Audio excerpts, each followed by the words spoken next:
মস্ত স্কুলের মাস্টার মশাই। আর আমি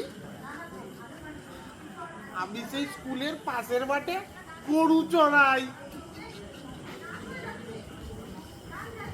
স্কুলে গেছিলাম কিন্তু একদিন ওখানে যারা পড়তো মানে সবাই মিলে আমার পেছনে লাগতো, তাই যাওয়া ছেড়ে দিচ্ছি।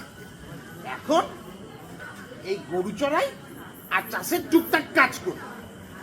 আচ্ছা, আমার কি দোষ বলুন তো? এই পুজোর জন্য তো বেশি ভারী কাজ করতে পারি না।